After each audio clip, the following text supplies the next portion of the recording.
Perubahan POBKD 2021 khusus untuk kewajiban khusus bagi lektor kepala, apakah ini memberatkan atau justru menguntungkan? Ayo kita bahas.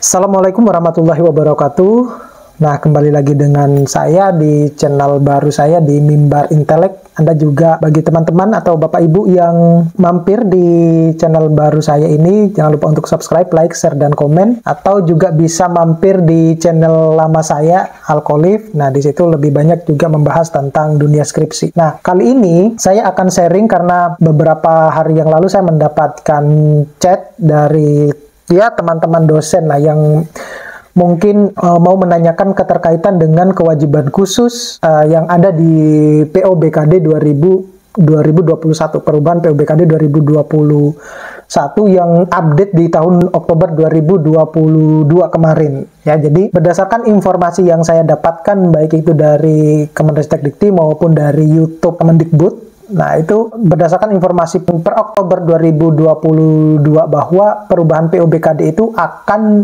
mulai diberlakukan pada pelaporan BKD pada periode untuk yang 2023. Jadi, Bapak Ibu yang punya, sebenarnya perubahan POBKD itu kan untuk kewajiban khusus, belum memang tertulis secara tersirat jelas apa yang dimaksud dengan jurnal terakreditasi. Jadi, kalau sebelumnya baik Bapak Ibu yang khusus untuk lektor kepala, tentunya yang kita akan bahas pada video kali ini. Jadi di situ belum tertulis jelas bahwa jurnal ataupun artikel yang dipublikasikan di Jurnal Nasional Terakreditasi itu seperti apa?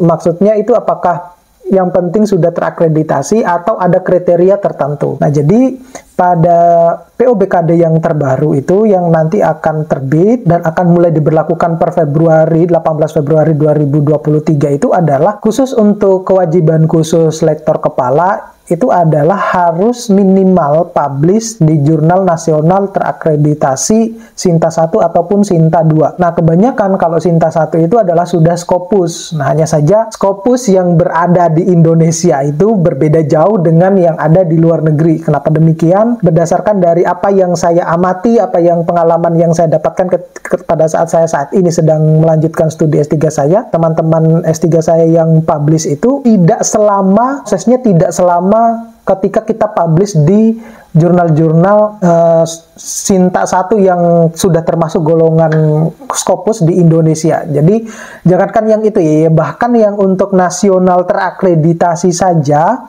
itu lama baru kita akan mendapatkan jawaban. Jadi mungkin 1-2 bulan itu pun kalau kita nggak kenal ya sama pengelolanya. Kalau kita kenal itu mungkin kita bisa uber langsung ke pengelolanya. Tetapi ini berbeda kasus. Nah, oleh karena itu begini, kembali lagi kepada chat yang saya dapatkan, salah satu dosen itu berkaitan dengan mungkin dia merasa bahwa terlalu berat untuk memenuhi kebutuhan tersebut. Artinya selama ini mungkin dia entah itu nebeng nama ataupun dituliskan oleh orang lain, saya tidak tahu. Nah, oleh karena itu saya akan memberikan jalan keluar yang terbaik khusus bagi Bapak Ibu lektor kepala yang mungkin, kalau saya ketahui bahwa sebagian besar lektor kepala yang ada di Indonesia itu ya mohon maaf sudah berumur gitu ya.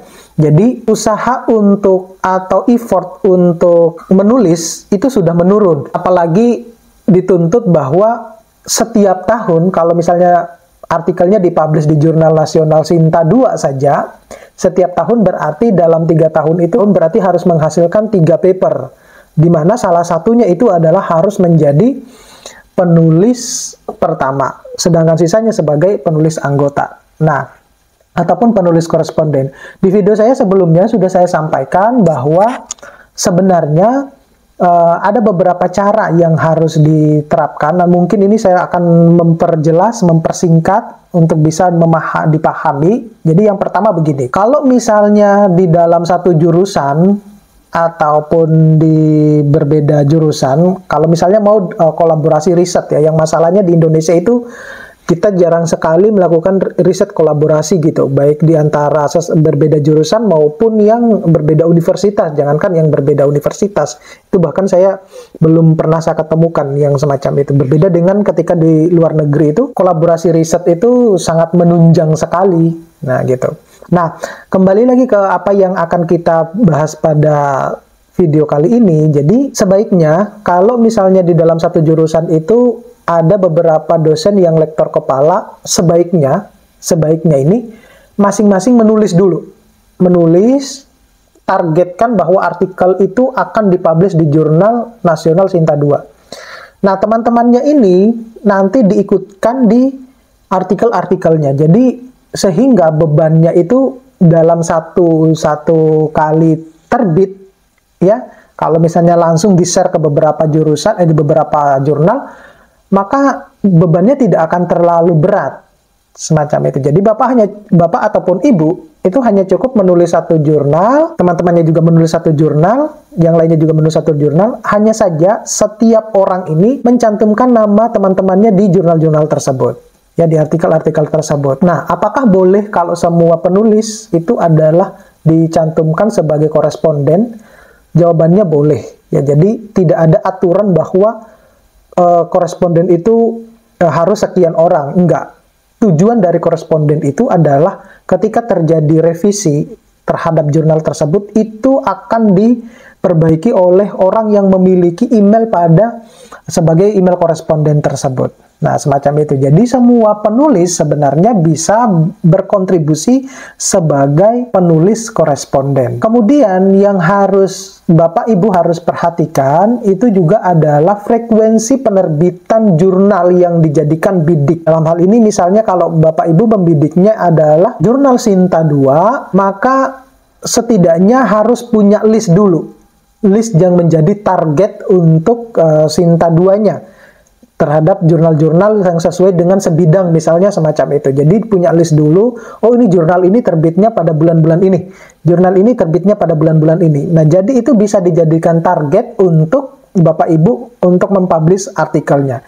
Nah, kelemahannya untuk yang jurnal yang beredar di Indonesia itu, baik dari Sinta 2 ke Sinta 6, itu adalah ada keterbatasan di dalam penerimaan jumlah artikel di dalam satu kali terbit.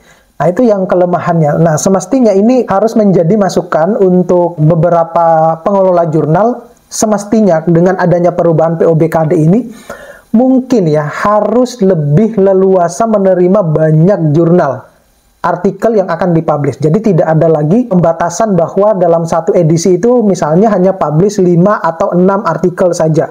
Nah, karena menghitung atau mengingat bahwa terjadinya perubahan POBKD ini, banyak dosen-dosen kita yang sedang lektor kepala dan membutuhkan itu. Oleh karena itu sebaiknya jumlah artikel yang akan dipublish dalam satu edisi itu diperbanyak. Kenapa demikian? Saya juga salah satu pengelola jurnal dulu, jadi saya tahu betul bahwa bagaimana sulitnya kita mendapatkan artikel. Nah, itu dengan adanya perubahan BKD ini, khusus untuk para pengelola-pengelola jurnal yang ada di Sinta 2, tentunya ini merupakan suatu berkah. Karena akan semakin banyak artikel-artikel yang antri di situ. Nah, tetapi dengan catatan, kalau lebih leluasa menerima banyak artikel, maka saya yakin bahwa peningkatan dari Sinta 2 ke Sinta 1-nya itu akan lebih cepat. Nah, semacam itu. Jadi, itu mungkin menjadi masukan buat para pengelola jurnal yang lain.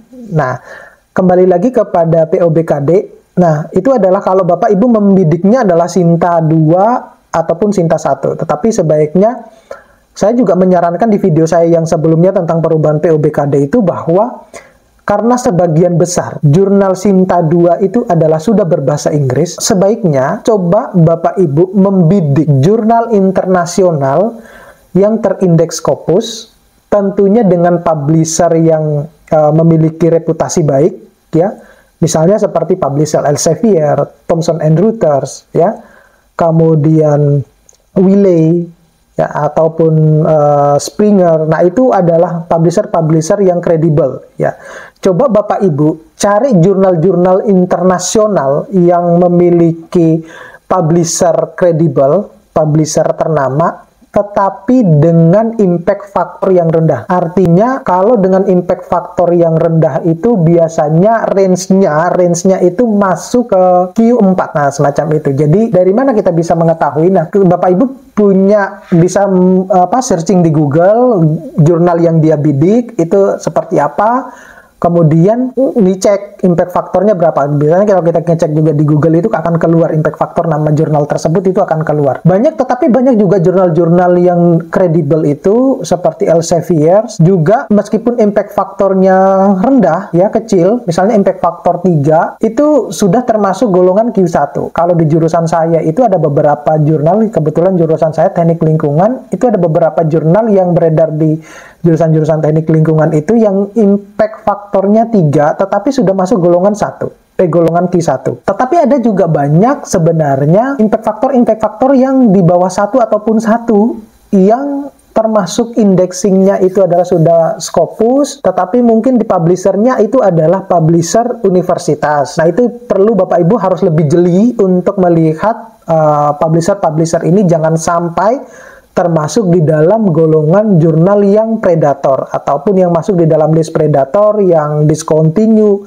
atau cancelled itu yang menjadi Ibu juga harus perlu memahami hal semacam itu. Jadi terutama jurnal-jurnal ya mohon maaf ya yang beredar di Asia Timur itu banyak sekali jurnal-jurnal yang termasuk di dalam jurnal predator. Jadi Bapak Ibu harus banyak menghindari jurnal-jurnal yang terbit di Asia Timur. Banyak sebenarnya kalau kita mau memahami atau menelaah lebih jauh tentang seperti apa jurnal predator itu. Di video saya sudah saya jelaskan juga sebelumnya. Terkait dengan saran saya yang kedua, karena itu semuanya jurnal Sinta itu kebanyakan adalah sudah berbahasa Inggris, lebih baik kalau saya menyarankan lebih kepada jurnal internasional yang impact faktornya rendah tetapi masuk dalam Q4.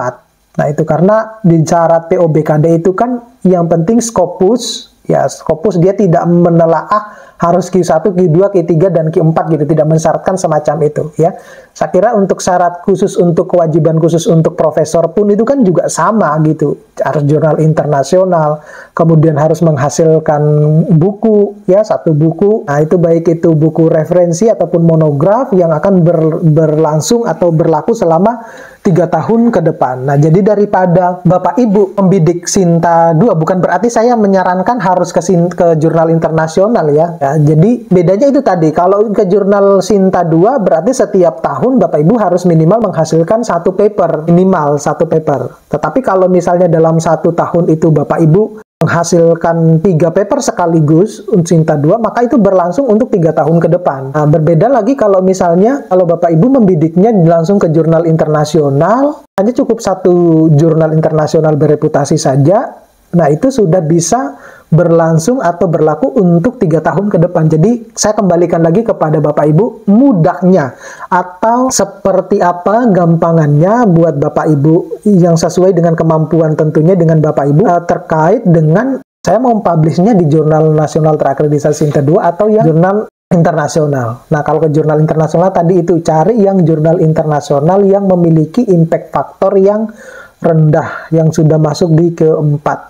Anda Bapak Ibu juga bisa mengeceknya di Skimago ya, di Skimago untuk mengetahui jurnal-jurnal yang termasuk golongan Q4 itu seperti apa. Nah, itu yang ini. Kendala yang lain yang mungkin dihadapi oleh sebagian besar Bapak Ibu yang sudah lektor kepala itu adalah di samping karena minat menulisnya itu mungkin sudah menurun, yang menjadi permasalahan juga itu adalah tidak semua kampus itu memiliki yang namanya mahasiswa S2 maupun S3. Kenapa saya bilang begitu? Karena kalau kita memiliki mahasiswa S2 ataupun S3 ya, setidaknya kita akan terbantu di dalam proses penulisan artikel. Karena mahasiswa S2 maupun S3 itu kan salah satu luarannya itu kan harus menghasilkan publikasi ya di jurnal, baik itu di jurnal nasional maupun di jurnal internasional. Terlepas itu adalah diwajibkan oleh masing-masing universitas. Tetapi setidaknya itu menjadi sudah ada sedikit bantuan. Berbeda kalau hanya cuma kampus yang memiliki satu, sudah penelitiannya nggak begitu bagus, data yang dihasilkan tidak begitu bagus, nah itu akan menjadi Akhirnya dosennya itu yang menjadi dosen pembimbing hanya jauh lebih keras lagi untuk merubah, ataupun butuh lagi mahasiswa yang akan meneliti dengan penelitian yang sejenis untuk bisa layak publish di jurnal internasional ataupun di jurnal Sinta 2 misalnya, ya. Saya tidak ngomong Sinta 1 di Indonesia karena betul bahwa proses di Sinta 1 itu lama sekali, ya. Bahkan di beberapa jurnal yang Sinta yang lain itu juga tesnya juga lama kalau kita tidak menguber para penerbit jurnalnya itu, ya. Karena saya tahu betul apa itu menjadi pengelola jurnal itu memang tidak mudah, tidak gampang seperti yang dipikirkan oleh orang lain, bahwa saya mensubmit artikel saya ke jurnal OJS-nya A atau B kemudian berharap lebih cepat direview gitu, ya. Enggak juga semacam itu, karena kita biasanya mereview itu berdasarkan siapa dulu yang masuk ke OJS, sistem OJS kita itu gitu. Jadi tidak serta-merta meskipun itu teman misalnya seperti itu, ya. Kita tidak bisa seperti itu, ya. Oke, mudah-mudahan ini bisa membantu buat Bapak Ibu yang saat ini sedang mungkin berjuang mempersiapkan laporan BKD-nya nanti. Per Februari ini Bapak Ibu mungkin sudah akan melaporkan, kalau nggak salah ada 4 atau 6 buku yang akan diterbitkan dalam waktu dekat itu terkait dengan POBKD. Nah, Bapak Ibu juga bisa lihat di video saya yang lain tentang perubahan POBKD ini. Oke, terima kasih. Sampai ketemu pada video-video berikutnya. Mudah-mudahan ini bisa membantu baik Bapak Ibu yang sedang berjuang khususnya untuk lektor kepala. Assalamualaikum warahmatullahi wabarakatuh.